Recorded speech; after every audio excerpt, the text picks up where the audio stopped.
Have you ever given much thought to the value of ideas? From less than worthless, they run the gamut all the way into the hundreds of billions of dollars.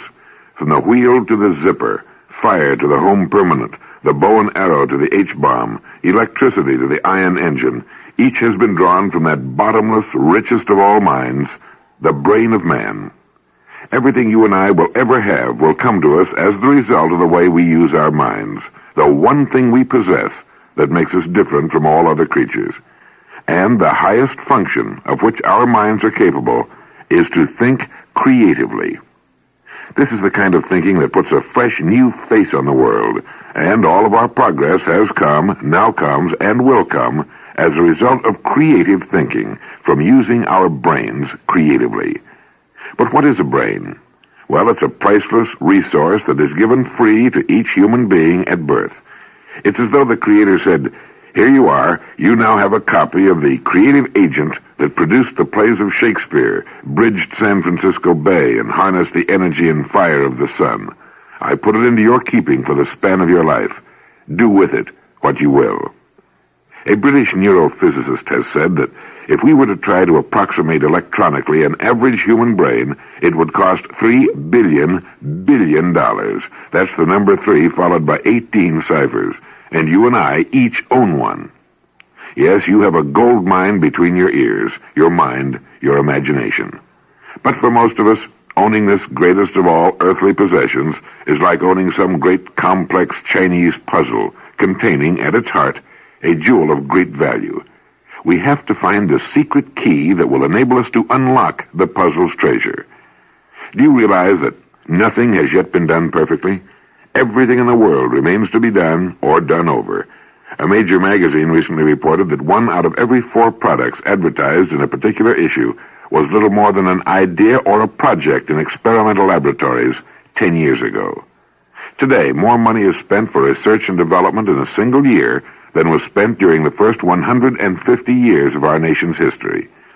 No one product has ever been manufactured, distributed, advertised, or sold as efficiently as it might be, and someday will be. There isn't in all the world a perfectly managed business, organization, institution, or government. The greatest picture hasn't yet been painted. The ideal labor contract is yet unwritten. The best way to train salesmen, an easy way to stay slim, something to prevent baldness, a better mousetrap, all of these problems are still unsolved. Physics, mathematics, and chemistry are still being revised. Psychology, sociology, and economics await another Darwin. Nothing is known completely and positively. Nothing has been done finally and right. Everything changes. So the world waits, and then moves forward in surges as here a man and there a woman makes a fresh and daring discovery or proposes some bold new ideas. And most of these contributions to social and scientific progress come from creative individuals who have the courage and strength to challenge and break the bonds of conventional, routine, average thinking. Yes, in this swift-moving world, there's tremendous opportunity for the men and women who use more of their total brain power. So, use your mind to think about the things which need to be done or done over, starting right where you are today. Your brain is always ready for instant use. It thrives on exercise. How about giving it some right now? The best way to exercise your brain is to ask yourself questions. So try these. 1. How can I improve myself so that I can become a better person? 2. How can I get along better with my customers, colleagues, friends, family? 3. What can I do to increase my value and advance faster in my organization? 4. How can I come up with new ideas for advancing my profession or improving the business I'm in? Think about how you can create something in your work, in your life. Remember, nothing is done. Nothing is final and complete. You've done important, significant things in the past, and you can do more if you will use more of your full brain power now and in the years ahead. Thank you.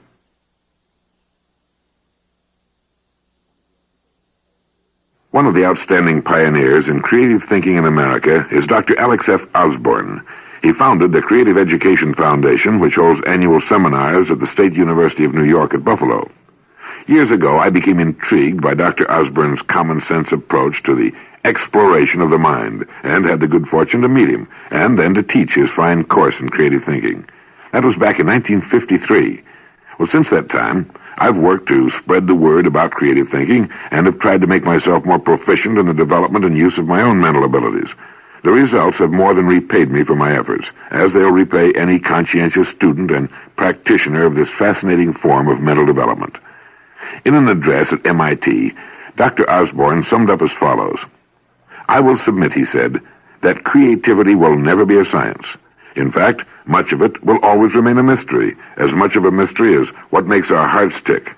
At the same time, I submit that creativity is an art, an applied art, a workable art, a teachable art, a learnable art, an art in which all of us can make ourselves more and more proficient if we will." Another early advocate of this art is my good friend Dr. Whit Schultz. For many years, Dr. Schultz and I have talked about and explored the possibility of putting together a program on creative thinking that could receive wide distribution. A course that could be used by a family right in the home, as well as by schools, companies, professional people, salesmen, educators, executives, and so forth. Your recorded program, Creative Thinking, is the result. There is no one with whom I'd rather collaborate in preparing such a course than Dr. Whit Schultz. He's eminently qualified in the creative thinking field, and I've enjoyed working with him on every phase of this fascinating project. Our experience in teaching creative thinking during the last 10 years tells us that the best way to learn its techniques is by regular study and practice over a span of time. The longer you practice, regardless of age, the better you'll get. We therefore recommend that you study this program on a weekly basis for at least the next 6 weeks, working on at least 2 of the messages each week, that is, 1 record per week. You can, of course, complete the program in a week or less, but we advise you to learn these tested techniques for creative thinking more slowly, more thoroughly. Here, then, are our study recommendations for you. Please listen to message number 1, Treasure of Your Mind, several times. It establishes why we need to use more of our full brain power in our changing world. Message number 3, following the one to which you're now listening, will help you test your creativity quotient, your CQ. Listen to it all the way through. Then play it again, taking the test while you listen to it the second time. Then score yourself. Few people make a high score on this quiz early in the program, but later, after you've worked with the program for a while and again take the test, you'll show a marked improvement in your creativity quotient. Message number 4 aids you in examining the characteristics of creative people. Listen carefully to this message. Then, use the creative characteristics cards in your album to work on the traits described. This will help you to more fully develop them in yourself. Message number 5 will help you realize what a rich gold mine you have between your ears. After listening to it and understanding the 4 functions of your brain, I believe you'll be able to utilize more of your full mind power. For message number 6, your most valuable creative tools, you learn more about creative, open-ended questions, the kind which swiftly bring you new knowledge, sure to help you every day in your personal and business life. Messages 7 and 8 are titled One of History's Greatest Men and Sharpen Your Listening Skill. They spotlight the importance of listening. You'll learn about a great creative leader, and you'll also discover how well you listen. Message number 9 gives you tested ways to think in new dimensions. Put these systems to use right away. You'll be pleased with the positive results. Message number 10 takes you through the first steps of solving your own problems in a creative way and introduces the decision-making, problem-solving, and goal-achieving worksheet. This worksheet's simple step-by-step procedure shows you a tested way to effectively solve your problem. The creative methods described in this message will help you for the rest of your life. Message number 11, the brainstorm, continues to help you solve your problems and describes the technique of deferred judgment, more popularly known as brainstorming. This technique, which you can use many ways in daily decision-making, can be applied both on a solo basis and in a group. Message number 12, Ready for Action, challenges you to take creative action on your ideas by first evaluating them, then implementing them. It points out that creative thinking is not enough. You must be a solid innovator and an activator if you plan to progress. The 6-step action plan in this message tells you how. Message number 13, The Creative Person, introduces someone you ought to know. Here's how this person maintains the attitudes and employs the techniques that contribute most to creativity. And message number 14, The Challenge of Creativity, describes how creative thinking can change a laborious chore into an enjoyable, rewarding art. If you practice this art, you will become its master and win a master's rewards. Thank you.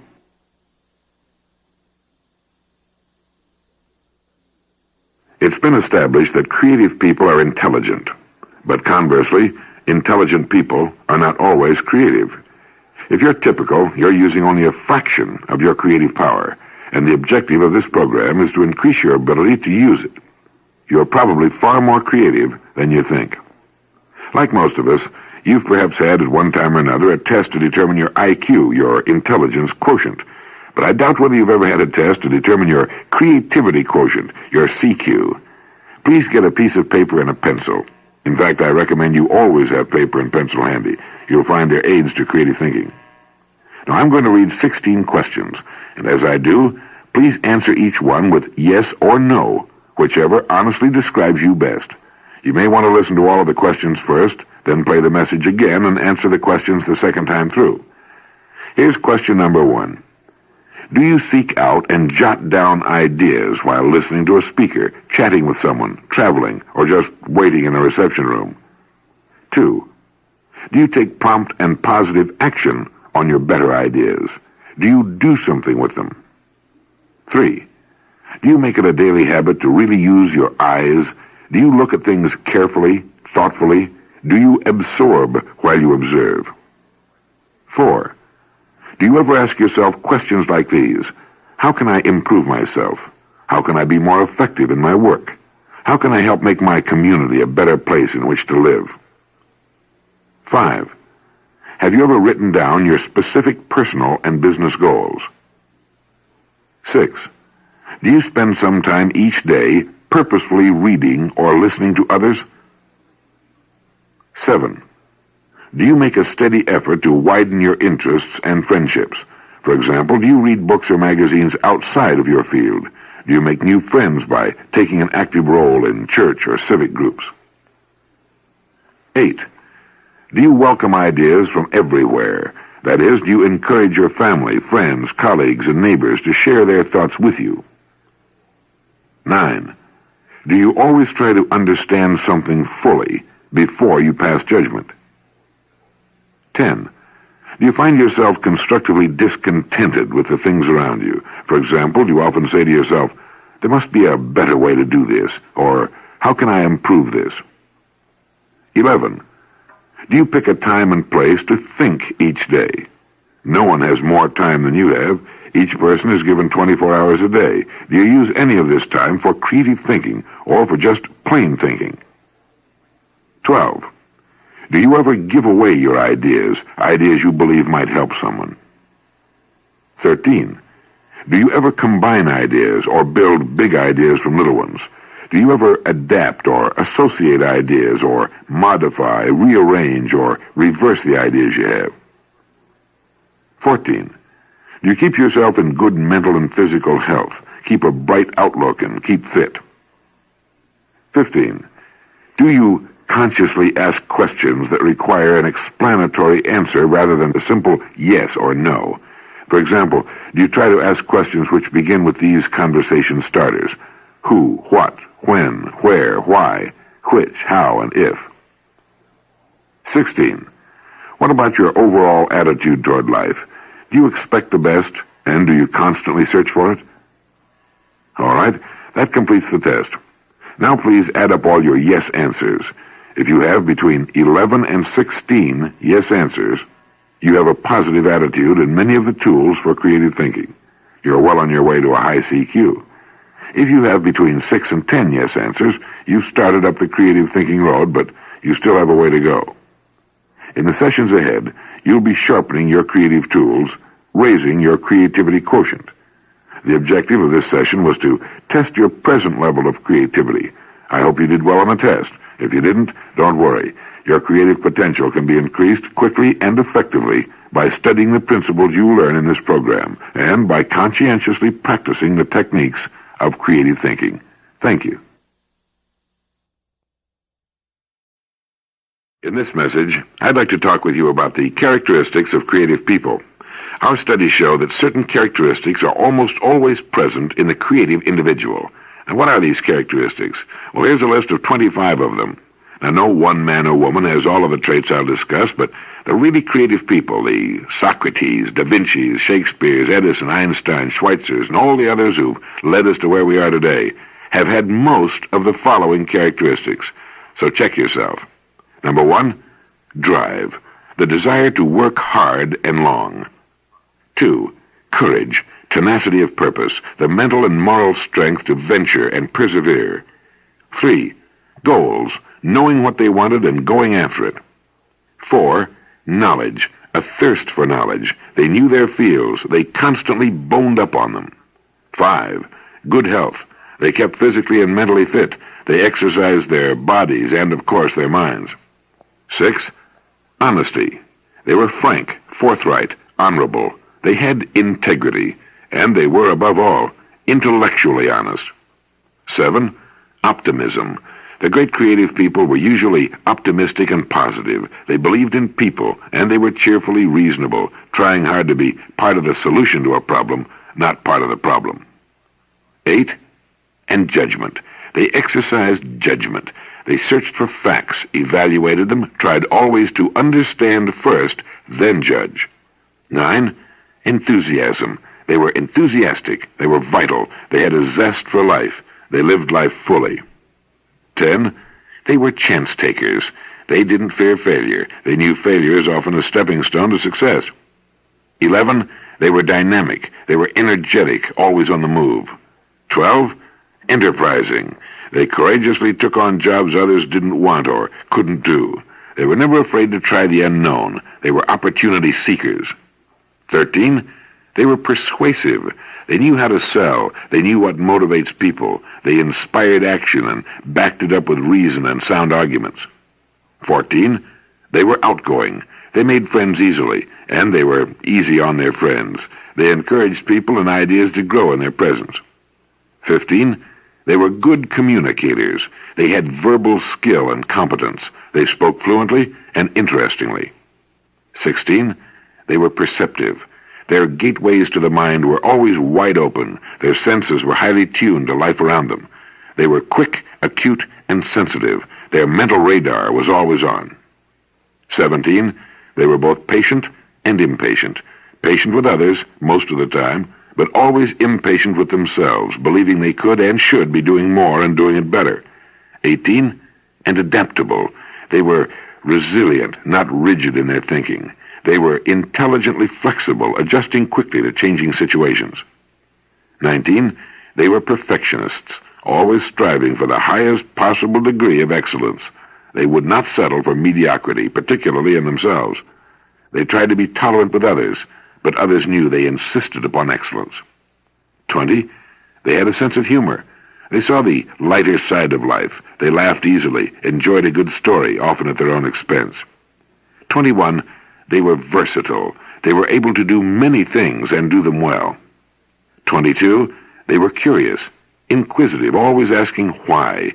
They knew that questions are the creative acts of the intelligence. 23, individualistic. They were purposefully independent. They did things the way they believed they should be done. 24, they were both realists and idealists, occupied by reality and guided by ideals.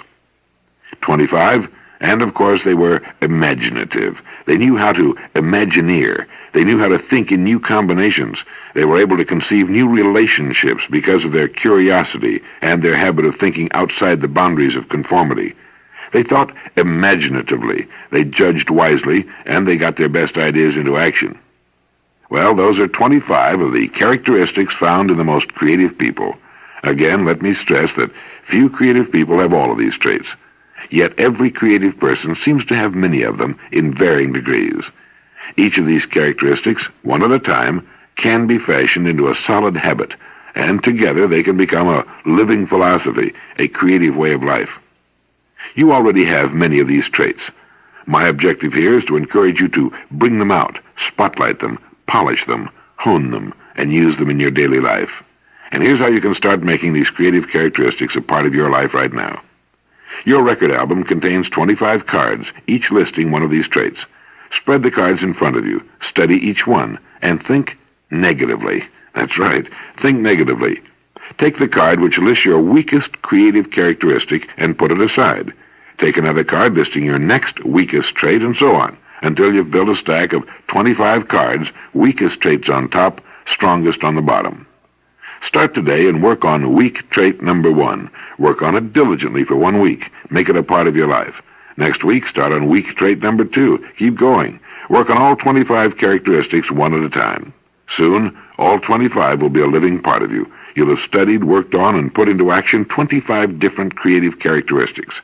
If you do this faithfully, you'll be a far more creative person. You'll be more interesting, more valuable, and perhaps more uncomfortable. That is, you'll start to realize the scope, the depth and breadth of your creative power.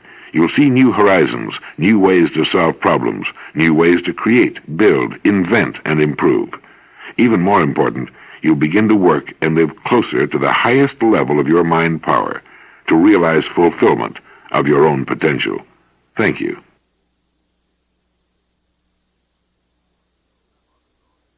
Not long ago, I heard someone say, if only each of us had one of those new high-speed computers hooked up in his head, he'd be much better off. Well, whoever made that statement either knew very little about computers or didn't realize what kind of potential he already has between his ears. We're really much better off just the way we are right now. The human brain is probably the only thing in existence that can't be improved upon, except perhaps by the slow passage of centuries. The computer has been called a high-speed moron. That is to say that although the modern computer is among the most sophisticated electronic systems yet devised, it's still severely limited in its abilities, and it falls far short of the human brain.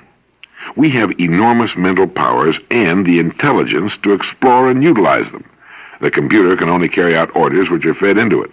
It can only perform mathematical calculations and make mechanical comparisons. It can't make value judgments. True, computers whiz through reams of problems almost instantaneously, saving us days, even months of laborious figuring. Yet the computer is only as good as the person who's programming it. Experts tell us that the brain can capture, store, recall, and program more than 600 bits of information per second.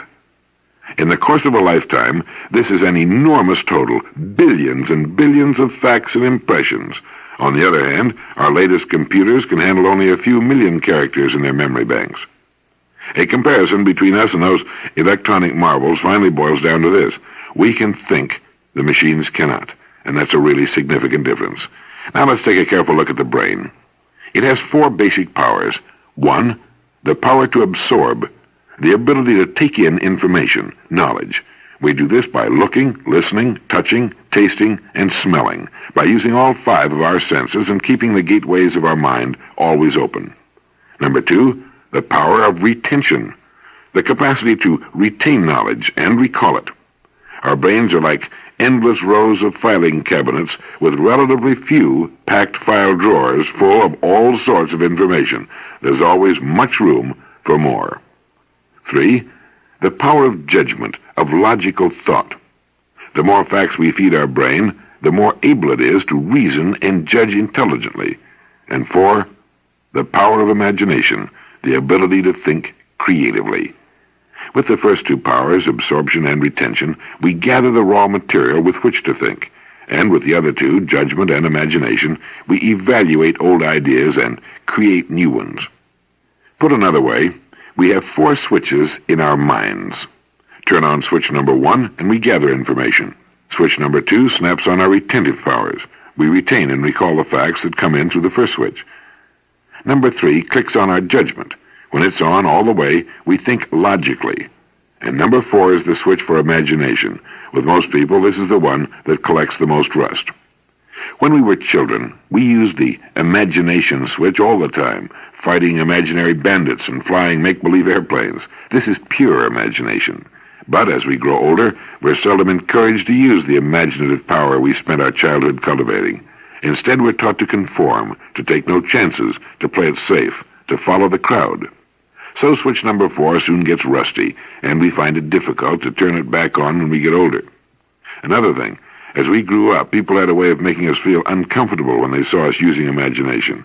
When we came up with new ideas, they were often greeted with sneers or sarcastic laughter or comments such as, "That's a crazy idea. It won't work. It's never been done before," or "We always do it this way," and so on. These are idea killers. I'm sure you've heard them and many more. They stifle creativity. Sometimes, too often really, we use them on others. But even worse, we use them on ourselves. We actually kill our own ideas before they're given a chance to prove themselves, one way or the other. Now, in order to combat this type of negative behavior, here are a few thoughts you might like to remember. 1. Ideas can come from anyone, anywhere, at any time. Ideas, like babies, don't pick their parents, so be a sponge for ideas. 2.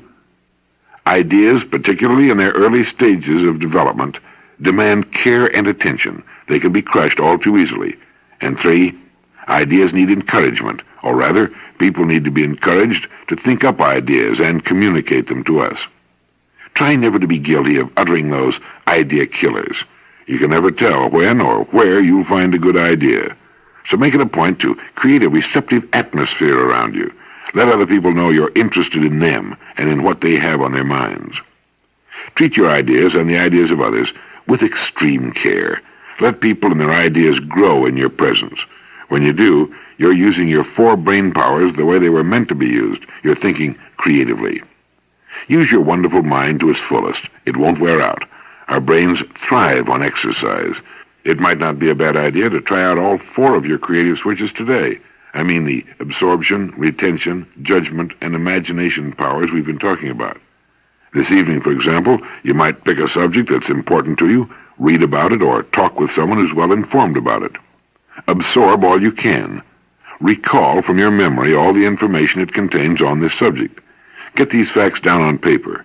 Next, judge which of these facts are most useful to you. Then, imagine. Think of new ways to apply these in your daily life. Absorb, recall, judge, and imagine. When you consciously use this formula for a while, it quickly becomes a habit, and it's a habit you'll be pleased to have. Thank you.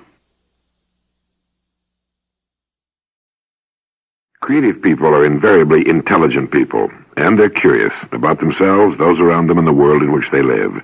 This is the kind of curiosity that's been called one of the permanent and certain characteristics of a vigorous intellect. Questions are the creative acts of the intelligence, and the questions that work hardest for us and bring us the greatest amount of useful information are the open-ended questions. Now, these are questions that can't be answered with a simple yes or no. They're asked by using the 6 W's, H and I technique. Who, what, when, where, why, which, how, and if. Rudyard Kipling put it this way: I had 6 honest serving men. They taught me all I knew. Their names were where and what and when, and why and how and who. All we're doing is adding 2 more, which and if. Now, this isn't entirely new to us. We employed the 6 W's, H, and I all the time when we were children. Have you ever tried to count the number of times each day a 4 or 5-year-old uses the word why? You see, each question a child asks is an attempt to add to his limited knowledge. When adults lose patience with this constant barrage of questions, the child either finds some other way of getting the information or just forgets the whole thing, thereby neglecting a valuable tool he'll want later in life, the open-ended question. Now, as adults, we know that inside the mind of each person we meet, there is some knowledge that could benefit us if only we could learn what it is. The open-ended question technique really opens people up. By asking open-ended questions, we get people to remove the barriers that normally keep this information out of our grasp. Human beings like to talk about things that interest them. Open-ended questions let people know we want to hear their ideas, opinions, and thoughts. Each of us has 2 ears and 1 mouth, and it seems to be a good idea to do at least twice as much listening as talking. An old Texas friend of mine used to say, "You ain't learning nothing while you're talking." But the object of asking open-ended questions isn't merely to get other people to talk. We could spend days standing around gabbing with people who have very little to say that would benefit us. Instead, the object of our who, what, when, where, why, which, how, and if questions is to gather, absorb, and utilize that information which will be useful to us, move us ahead in the fields of our own interests and endeavors. But in so doing, we're also employing the best technique known for making friends, for success in human relations and for selling our own ideas. Oddly enough, the more we listen, the better conversationalist we seem to the person doing the talking. One of this country's top newsmen set a good example of this kind of purposeful questioning. He knew how to ask open-ended questions so provocatively that he could almost always get world leaders to give him exclusive interviews. His wise questions earned him the highest position in his field, that of chief executive for one of the great news services. And the open-ended question is equally useful to the businessman. Suppose, for instance, that you've just met a Mr. Smith who's an official of a company operating in an area different from your own. Instead of talking about the weather, you might ask him, "Mr. Smith, how did you get into your line of work?"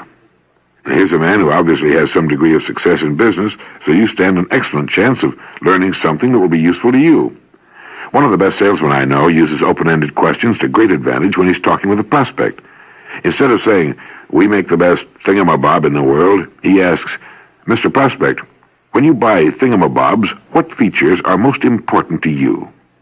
Here's an effective method for taking people off the offensive, for getting them to talk to your advantage. This technique works well for anyone who will give some thought to what he's going to say, rather than just blurting out the first thing that pops into his mind. So ask, skillfully, probing, open-ended questions, and ask them in a sincere, courteous manner. Anyone who uses the 6 W's H&I technique wisely, courteously, and with those people who can contribute something to his understanding, will quickly find this to be one of his most useful creative techniques. The best way I know to practice asking open-ended questions is to try out a few on myself. If this sounds like a good idea, you might want to try it too. Ask yourself, who has a greater knowledge of my job than I? What can I do to learn some of the things he knows, but I don't? Why must my job be done this way? And if there is a better way to do my job, what would it be? The housewife and the student can make up a similar set of questions that will be just as stimulating in their own fields. Take time to ponder these questions. Their answers, the facts and information you will gain, can make your life infinitely more interesting and rewarding. And whenever you talk with others, use lots of open-ended questions. They're your most valuable creative tools. Thank you.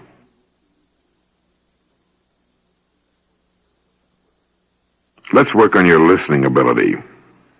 It's important to know how well you understand and remember what you hear. Now, here's a test which will help you judge how good a listener you are. I'm going to tell you about Socrates, a remarkable man. The story is adapted from one by Dr. Leo Roston. When I'm finished, I'll ask you 12 questions about Socrates, so please listen carefully. Socrates lived more than 300 years before Christ. He was squat, pot-bellied, bald-headed. He never wore a shirt or underwear, nothing but a cloak. He was a merry fellow, never petty or unkind. He was brave, heroically serving as a hard-fighting foot soldier in 4 bitter battles. He was a philosopher and a talker, but most of all, he was an asker of questions. He constantly questioned men about their beliefs, and he was always asking why. He was brilliant, provocative, and profound. He was often called a crackpot and a corrupter, a meddlesome, sardonic prattler. He refused all money for his teachings. He denied that he could ever teach anyone anything. Rather, he said he could only make men think. Socrates sought truth, and he went after it relentlessly. He said, "Life unexamined is not worth living." Under the laws of Athens, he was voted guilty of impiety and treason. When he was condemned to death, he responded, "I have refused to address you in the way which would have flattered you, repenting, weeping, throwing myself on your sympathy, saying things I consider unworthy. For I would rather die as the result of the defense I made than live as the result of the other. Nothing can harm a good man, in life or in death. Now the hour of my departure has arrived, and we go our ways. I to die, and you to live. Which is better, God only knows." He spent his last hours discussing with undiminished delight the problems that had always intrigued him, good and evil, ethics and honor and duty, how the senses can deceive us, what ennobles man and what demeans him, how to test the truth of a proposition, or prove a point, or expose a lazy assumption or a pat conclusion. When his disciples saw the dignity with which he drank the cup of hemlock, they wept. The poison paralyzed his limbs and soon reached his heart. This frog-eyed, incorruptible man, this man who pestered everyone by asking why, how do you know, what is the evidence, this man who forced men to use their brains, this man who was obsessed with reason and driven by a passion for inquiry, this man who mocked hokum and annihilated platitudes, who fought ignorance and easy answers, this Socrates launched a revolution in human history. He dared enthrone reason above tradition.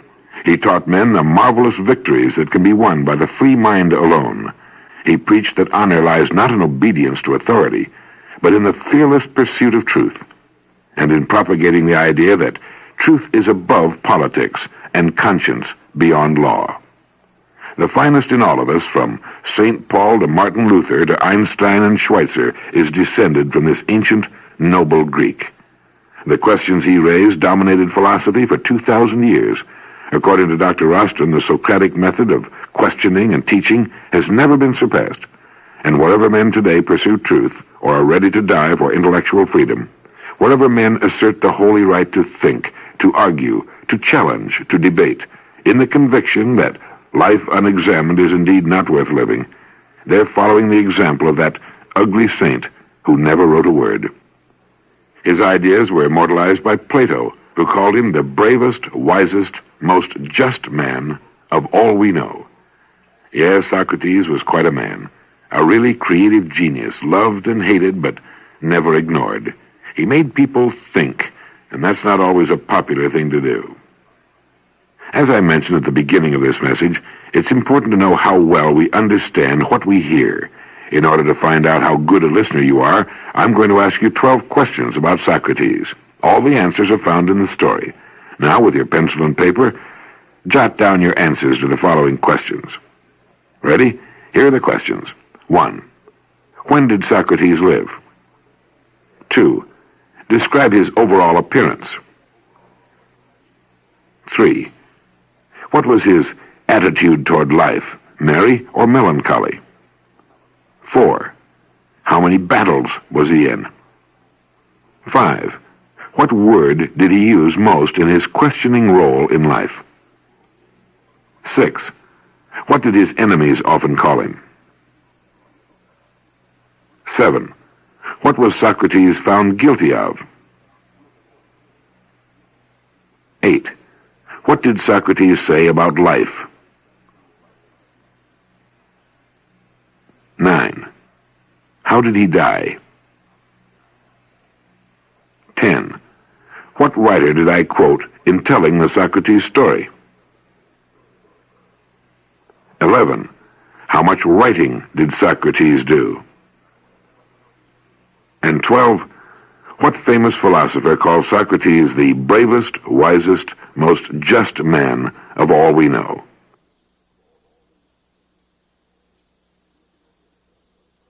Here are the answers to those 12 questions about Socrates. See how many you had correct. Number 1, Socrates lived more than 300 years before Christ. 2, Socrates was squat, pot-bellied, bald-headed, frog-eyed. Any one is a correct score. 3, Socrates was a merry fellow, never petty or unkind. 4, he was in 4 battles, a hero and a foot soldier.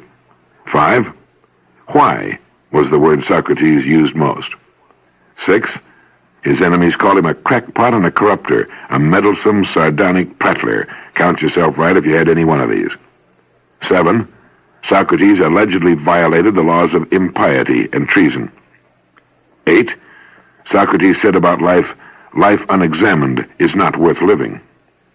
9, he died from poison. He drank a cup of hemlock. 10, Leo Roston was the writer I quoted. 11, Socrates never wrote a word, according to historians. And 12, Plato called him the bravest, wisest, most just man of all we know. Well, how did you do? If you had as many as 10 correct answers, you're an excellent listener. If at least 7 of your answers were right, you're above average. But if you got less than half of them right, it might be a good idea to increase your listening ability. In fact, all of us can profit by listening more closely. A well-trained pair of ears is one of our most valuable assets, and here's why. The experts estimate that most of us spend about 70% of our waking hours in some form of verbal communication. It breaks down this way. 9% of our time is spent writing, 16% is spent reading, 30% is devoted to talking, and 45%, almost half the time we're awake, is spent listening. So you see, it really is a good idea to know how to listen, how to get more good out of what we hear.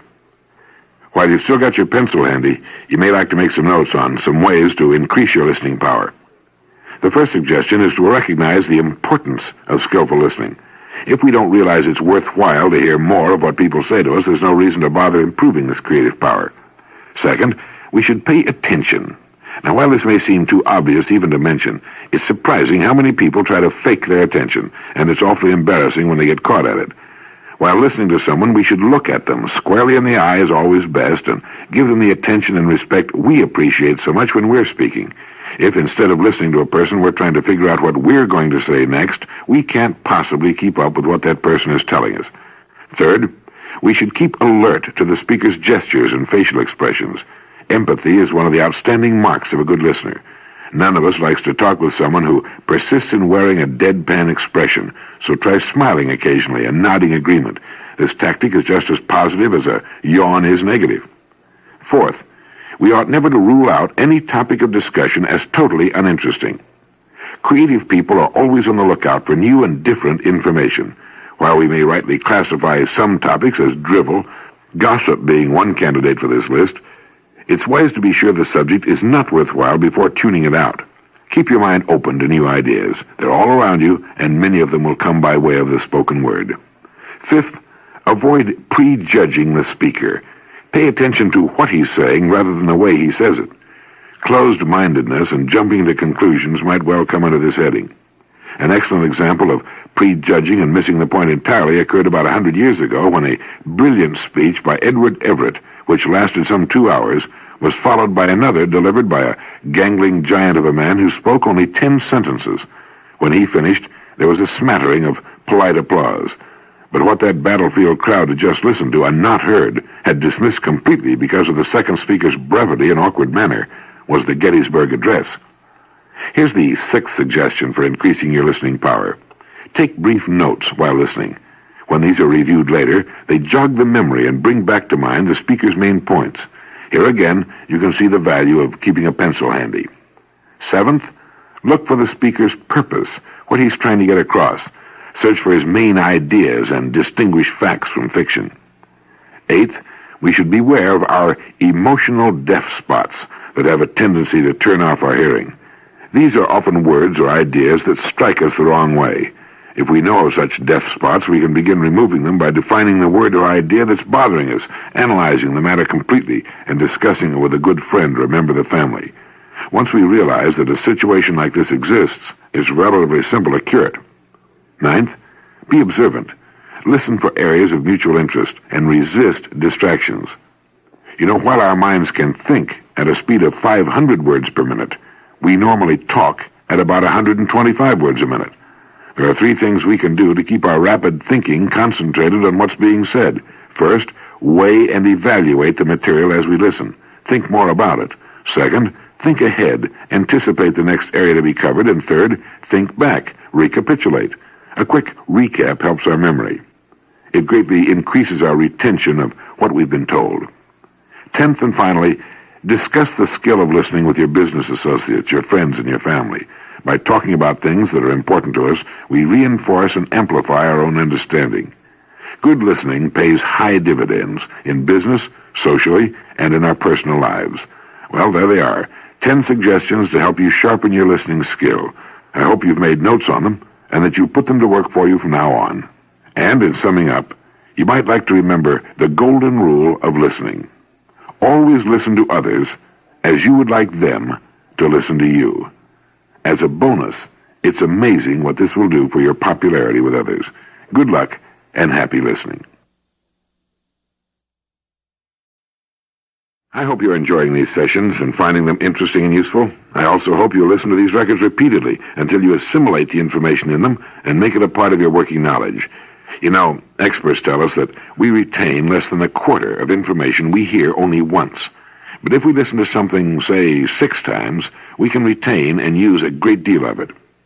Up to this point in our program, we've been preparing ourselves to think more creatively. First, by recognizing how important our ability to think creatively really is, and second, by looking at the characteristics creative people have in common and examining ourselves in the light of these. Third, by understanding more about the functions of the marvelous mind with which we're all equipped. And fourth, by studying the art of gathering information, asking questions, and listening.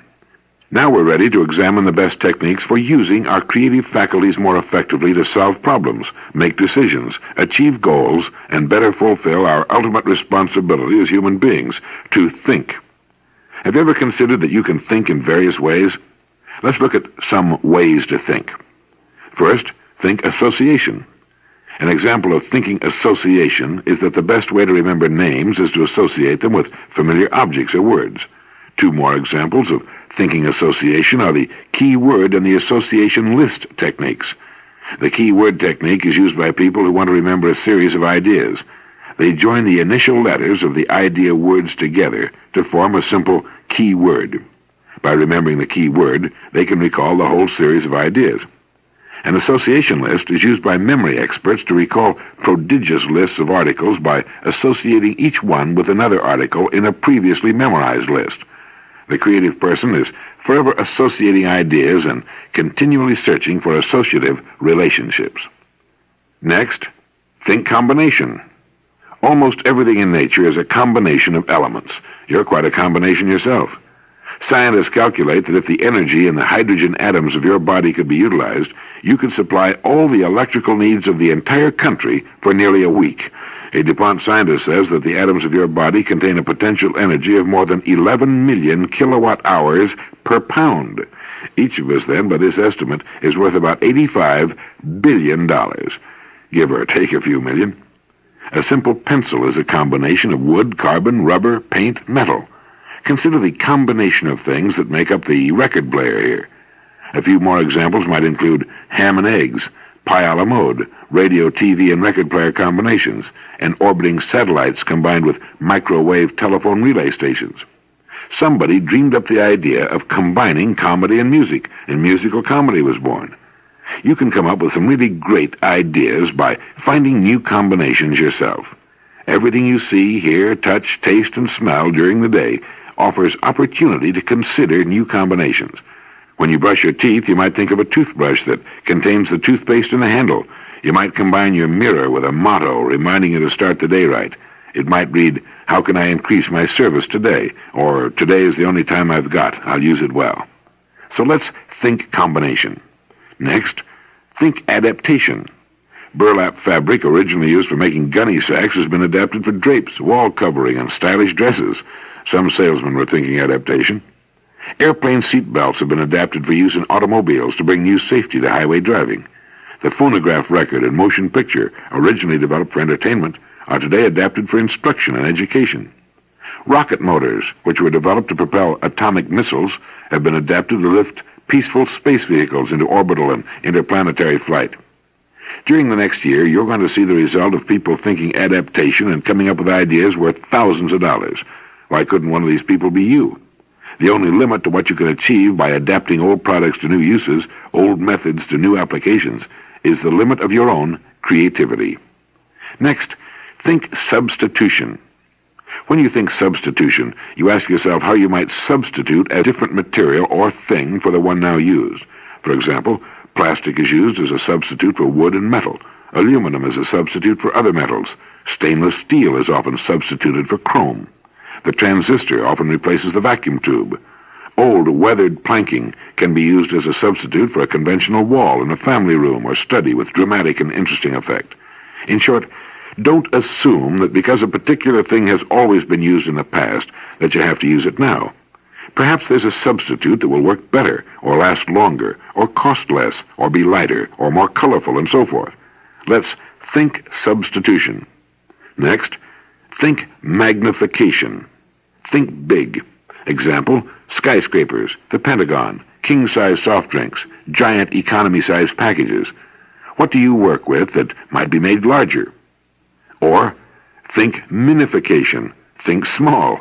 Examples, the solar battery, the transistor, the compact car, tiny radios that fit into your pocket, small portable TV sets, smaller size food products.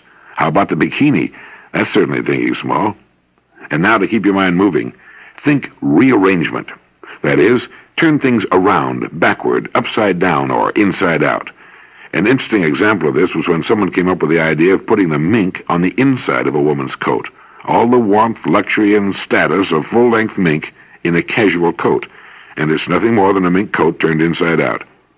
Another good example of this is the building with its skeletal framework outside.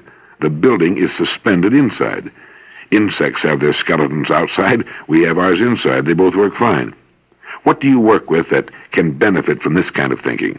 What can you turn around, revolutionize? Rearrange things, change pace, alter sequence, think of modifying, changing color, motion, timing, sound, odor, taste, form, and shape. This type of thinking works for everyone. Salesmen use these creative techniques to discover new applications for products or services, new ways of emphasizing customer benefits, new ideas to solve customer problems, better ways to organize their time and effort. Summing up, if you want to spur your mind to new action, think combination, association, adaptation, substitution, magnification, minification, and rearrangement. If at first you literally force your mind to think in all these 7 ways, you'll probably be amazed with the ideas you develop, and before long you'll find yourself thinking in each of these ways as a matter of course. This kind of thinking increases the scope of your mind power and enables you to achieve fuller use of your brain. Your mind has an infinite variety of things it can do, and an infinite capacity for work. Let it work for you. Take nothing for granted. Everything can and will be changed, improved. The only thing you can count on for certain is change. Don't wait for it. Be in the forefront. Help bring it about. Thank you.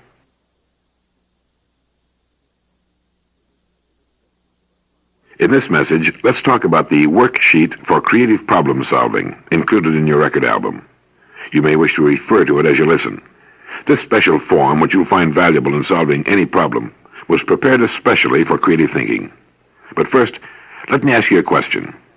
What are the similarities between problem solving, decision making, and goal achievement? Well, actually, they're alike in many ways. A decision that must be made is little more than a problem awaiting a solution. We might even call it a simple problem. When we're faced with a decision, we rarely have to choose between more than 2 or 3 alternatives, whereas in solving a problem, we sometimes face what seems to be an endless list of possibilities. And what about goal achievement? Isn't a goal a point we wish to reach? Then the problem is to move from where we are now to where we want to be. So you see, problem solving, decision making, and goal achievement are all closely related functions of creative thinking. It's important that we keep this in mind. Now back to the worksheet. The first step in solving any problem is to define it. As the note in the first section says, a problem well stated is a problem half solved. Define the problem clearly. We should always be sure we understand a problem before we go to work on its solution. The second section of the worksheet is titled Some Facts About the Problem. Here you should write down everything you know about the problem. This information might come from your own experience or from books which contain background and statistical data, or from friends and business associates who know something about the area in which the problem lies. Third, who to see. In this column, list the names of people and organizations that are recognized authorities on the problem. This is your opportunity to go all out for facts. After determining who can help you, contact them, talk with them, pick their brains for all the information they possess that can help you solve the problem. After doing this, write down in column 4 the additional facts and information you've now obtained. Be sure to make a note of each thing that's germane to the problem. Don't risk forgetting anything that could help you find the best solution. The fifth step in solving a problem creatively is called individual ideation. This is personal brainstorming, thinking with the brakes of judgment off. Don't try to decide whether an idea is good or bad. Just write it down the moment it comes to you. You can pick and choose, rate these ideas later. Right now, all you're after is a lot of ideas. The more, the better. There are 4 rules of brainstorming. 1, no negative thinking. 2, the wilder the ideas, the better. 3, a large number of ideas is essential. And 4, Combination and improvement of ideas is what you're after. One idea often leads to another, a better idea. Don't worry if some of your ideas seem far-fetched or seem impractical. You're looking for all the ideas you can possibly find. Don't reject any. Write them all down. Then, when you have all your ideas written down, rate them for effectiveness and facility. The effectiveness scale ranges from very effective to probably effective to doubtful. And the facility scale ranges from easy to not so easy to difficult. This rating of ideas will give you an excellent indication as to the likely success of any possible solution. Of course, it's best to consider first the idea or ideas that are rated both very effective and easy. The next step in your creative process for solving problems is number 6 on your worksheet, the group brainstorm. This is your opportunity to put the minds of others to work on the problem. Handle this session the same way you did your individual ideation. No negative thinking, no criticism permitted at this stage. The wilder the ideas, the better. Get as many as possible and try for idea combination and improvement. Write down all the ideas the group comes up with. Then, after all the possible solutions are in, screen them as you did earlier for their predictable effectiveness and the ease of implementation. Be careful, though, not to pass judgment on any idea while the brainstorm is in progress. It's sure death to brainstorming. The rating always comes last. We'll go into this more thoroughly in the next message. Of course, you may not want group brainstorming on every problem. If you don't, just skip this step and go on to the next one. 7th, list all the ideas which have received the highest ratings. Then estimate the time and cost involved in implementing each of these. When you've found the ones that check out best for effectiveness, facility, time, and cost, mark them in for transfer to the step headed Action Plan. This is your schedule for putting the best ideas to work. When you've written an idea into your action plan, decide who might do it, when it might be done, where to start, and how to do it. These are important considerations. Be certain to give yourself a deadline for putting your plan into action. We work harder and more efficiently when we know there's a definite time element involved. So make a note of the date when you must put your solution to work. It's good to remember that timing is often critical when a new idea is introduced. So carefully calculate the deadline date in the light of the general situation. You might also like to write down a second date, the one by which you intend to have the action completed, the problem solved. Remember earlier, we talked briefly about problem-solving, decision-making, and goal achievement. They have a lot in common. They can all be attacked in much the same way, and you'll find your worksheet a real help. Step by step, it can take you through to the successful solution of any problem. You know, for any problem, no matter how big or complex it may be, there is a solution. All you have to do is find it. And you can find it. By organizing your approach, by attacking the problem determinedly, methodically, by working long and hard, by applying your full brain power, by utilizing all the help you can get, you can solve it. Thank you. On the last message, we went through the worksheet for creative problem solving and talked briefly about brainstorming, the technique of deferred judgment, thinking without judging, thinking with our mental brakes off. I spoke of the two kinds of brainstorming, individual ideation, a person thinking up solutions on his own, and group brainstorming, a number of people working together on a problem. Now in this message, I'd like to explore each of these techniques, go into them in greater depth. But first, consider for just a moment the middle ground between these two.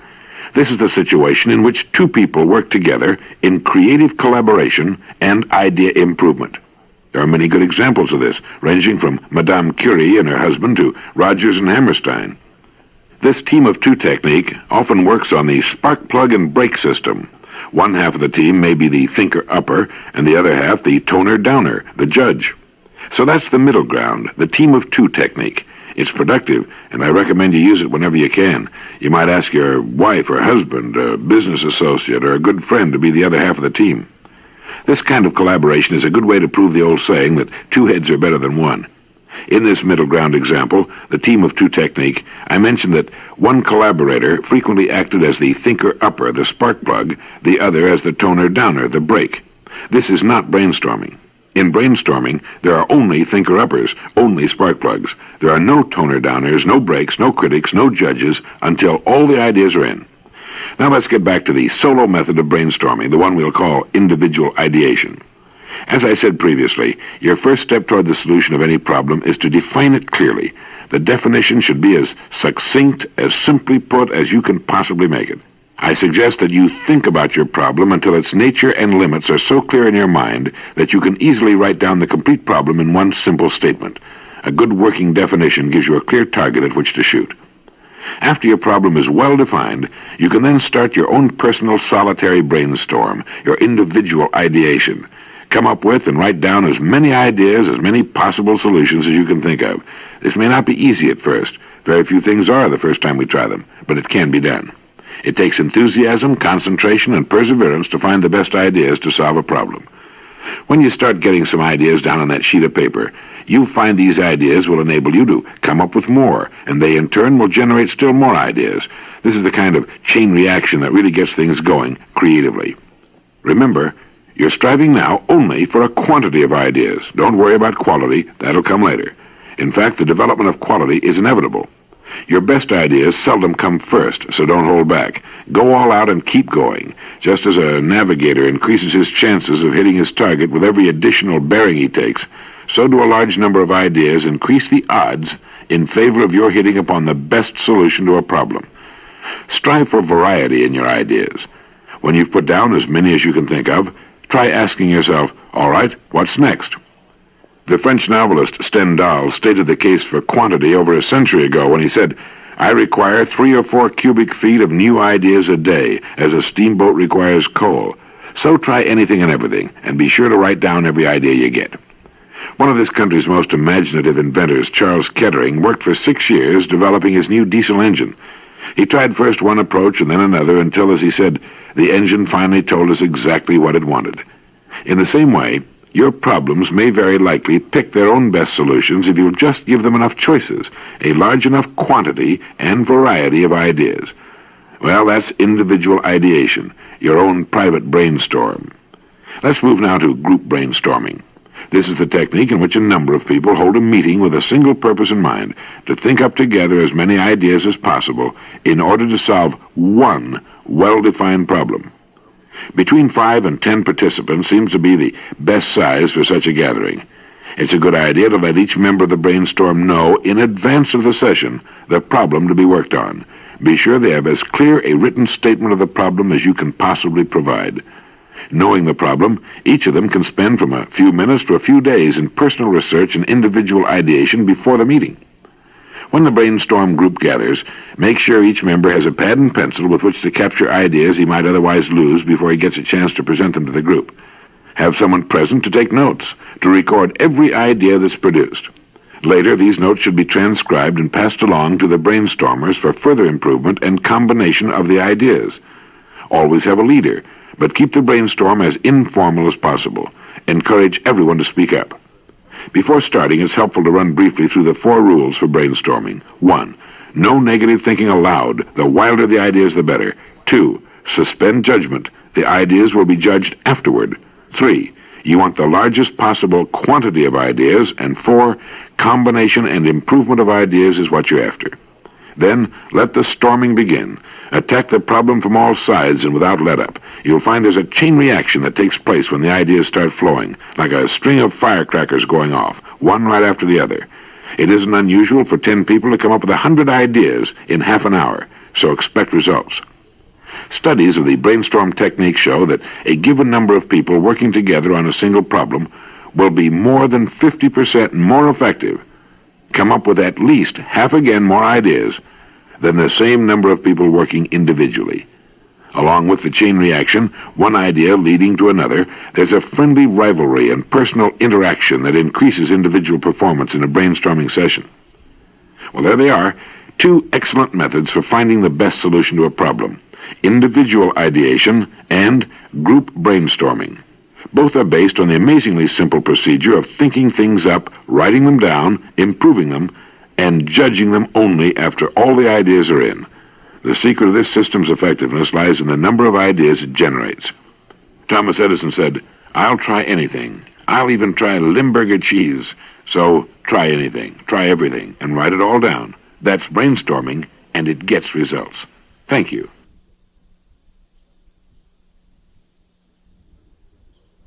Let's continue where we left off with your worksheet for creative problem solving. We've now covered steps 1 through 6. We've defined the problem, we've searched out and rounded up the facts on the problem, we've learned how to individually ideate, and we talked about using the technique of deferred judgment in both individual ideation and group brainstorming. Now, after coming up with ideas on how to solve the problem, we need to evaluate these ideas and take action on them. Too often we tend to underemphasize these two final steps, evaluation and action, yet they're vital steps in creativity.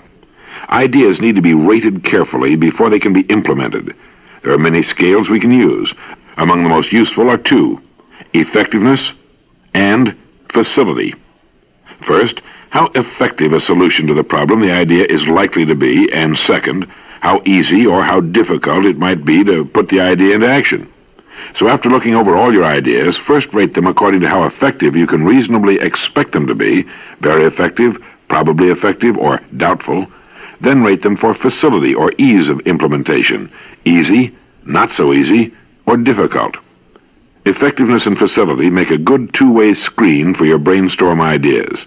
Remember, you're now judging ideas. This is the time for cold, hard thinking. Suppose you're a manufacturer, and suppose your sales and marketing team brainstorm comes up with some ideas to increase sales. Let's say one of the ideas is to revamp completely one of the products that your company is offering to the public. Let's rate this idea. First, in terms of effectiveness. You know the present product meets a need and is acceptable to the buying public. What about an entirely changed product? Without a lot of marketing tests and then a period of actual manufacturing for sale, it would be hard to say just how effective this idea would be in increasing sales. Better rate it doubtful. And how does this idea of completely revamping one of the products check out on the facility screen? Easy, not so easy, or difficult? It would be difficult, wouldn't it? It would require new engineering, new tools, new manufacturing plans, new packaging, new marketing methods. Suppose, however, that one of the salesman's ideas is to feature the company's product on a network television program. This would be probably effective. It would be not so easy, but it could be done. Now, suppose another idea is to set up a new motivational or sales incentive program, a program directed to those people who are at the front of the problem, the salesman. If it were a well-designed and implemented motivational or incentive program, it would stand a good chance of being very effective. It would be easy to do. It should increase the company's sales. There are many other evaluation yardsticks you might use. 2 more are time and money. Try rating your ideas against these measurements. For example, in the case of the manufacturer who wants to increase his sales, certainly to change the product would take a great deal of time and money. And to advertise it on a popular network television program would cost a great deal of money. On the other hand, to introduce a new motivational or sales incentive program might be neither too costly nor too time-consuming. So when you evaluate your ideas, measure them against these 4 rating yardsticks: effectiveness, facility, time, cost. Every idea you have may not be worth creative action, and that's why you must skillfully evaluate each of them. But once you've carefully judged your ideas, it's time to take action. Now let's look at ways to act on your ideas. This action step seems to be one of the most difficult. It requires hard work, and most of us don't like hard work. But rewards can't come without action. Here's an example. Several years ago, one of the telephone companies had a major problem. It was how to prevent ice from forming on communication wires and breaking them. For months, the engineers worked hard on the problem. Finally, they decided to brainstorm it. During the brainstorm, one idea was to fly helicopters at a low altitude over the wires. The downdraft from the rotors would blow away the ice. The idea was tried. It was put into action. It worked. Result, no more ice on wires and thousands of dollars saved. Now let's look at section number 8 on our worksheet for creative problem solving. It's titled Action Plan. First, you select and list the idea or ideas you plan to act upon. Second, you decide who might take the action. For example, your boss, your general manager, sales manager, advertising manager, or yourself. Third, you determine when is the best time to take action. Timing is a critical factor in the introduction of a new idea. Wrong timing might short-circuit an idea and cause its failure. So watch the timing of your idea's introduction. We can all think of past great ideas that flopped because of bad timing. Fourth, decide where the action might be taken. For example, In your office, in the factory, or at the next board of directors meeting, the staging is important, so pay attention to exactly where the idea is introduced. Fifth, you need to determine how the idea might be implemented. For example, if it's a new way to increase sales, perhaps direct mail might be used, or advertising in newspapers, or perhaps radio or TV might be the way to get the idea across. Sixth and finally, always give yourself 2 deadlines. First, a date on which you want to start putting your idea into action, and second, a date by which you want to complete the action, have the problem solved. Deadlines spur the mind to creative action. Too often, most of us fail to do anything with our ideas. One reason is that we fear failure. Here I think it's well to remember that mistakes are often stepping stones to success. Success never crowns those afraid to try. The point is that to be productive, ideas must be implemented. Weigh carefully the idea you plan to put into action. Plan how you'll take the action, then take action. Well, that completes our talking through your worksheet for creative problem solving. The worksheet's a handy tool.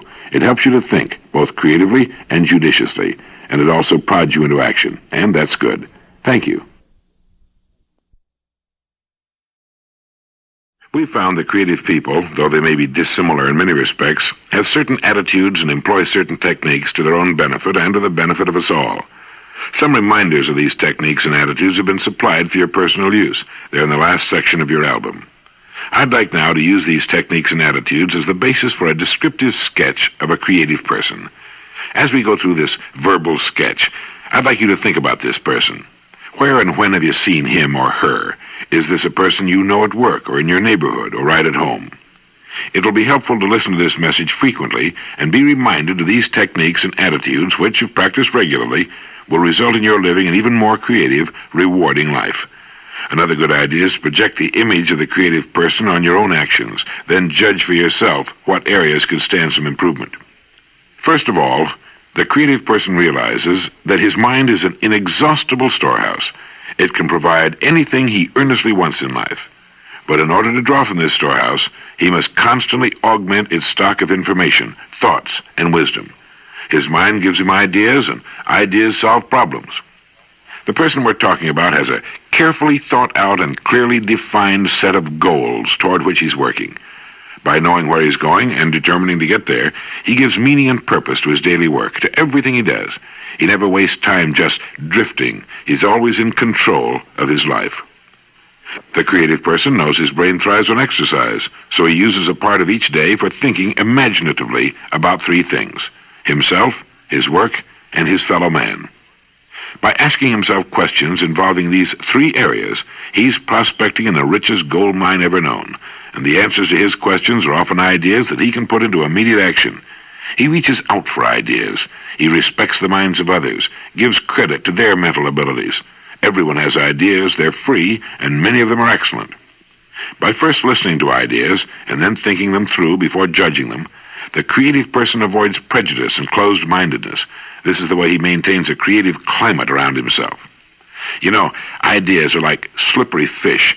They seem to have a peculiar knack of getting away from us. Because of this, the creative person always has a pad and pencil handy. When he gets an idea, he writes it down.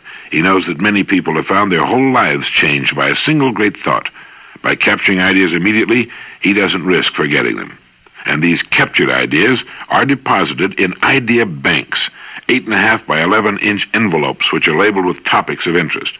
A friend of mine, a very successful writer, writes his books this way. He labels each envelope with the name of a chapter. Then, whenever he gets an idea or finds new material, he sees that it gets into the proper envelope. Before long, his book has practically written itself. Having a sincere interest in people, our creative person listens carefully when someone else is talking. He's intensely observant, absorbing everything he sees and hears. He behaves as if everyone he meets wears a sign that reads, "I am the most important person on earth." Thus he makes it a point always to talk with other people's interests in mind, and it pays off in a flood of new ideas and information which would otherwise be lost to him forever. Widening his circle of friends and broadening his base of knowledge are 2 more very effective techniques of the creative person.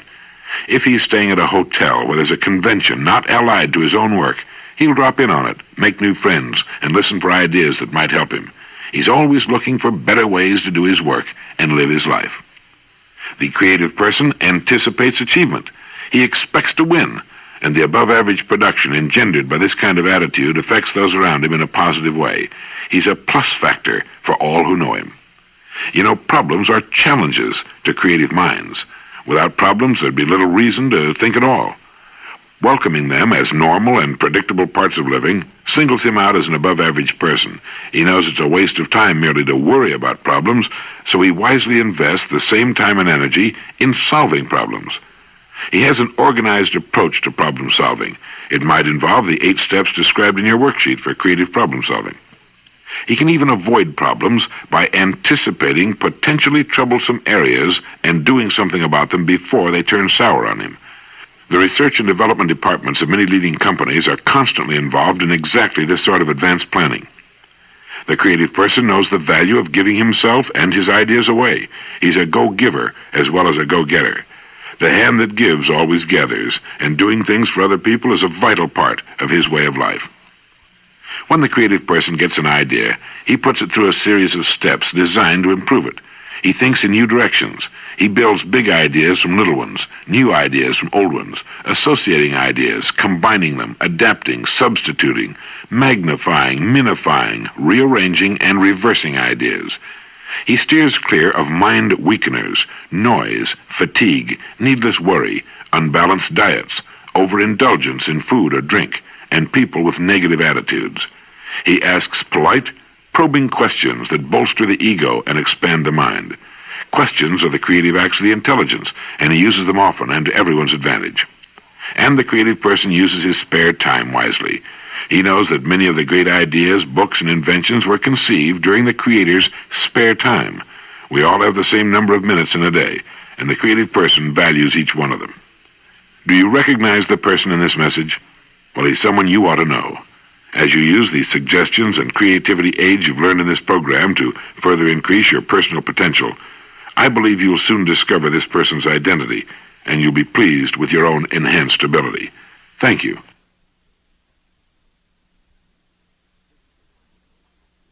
This is the final session in creative thinking, but I hope you realize the importance of replaying these sessions often. Each time you do, you'll be stimulated to use more of your creative ability, motivated to become more proficient in this exciting art. Now, with your interests in mind, I'd like to get down to a few personal remarks on creative thinking. Creative thinkers have been around longer than teachers of creative thinking, or even those who would define it. In fact, by definition, creative thinking seems to divide itself into 2 areas: hard work and inspiration. You've had the experience of working long and hard on a problem without any real results, and then, all of a sudden, the solution hits you. It's like someone turning on a bright light.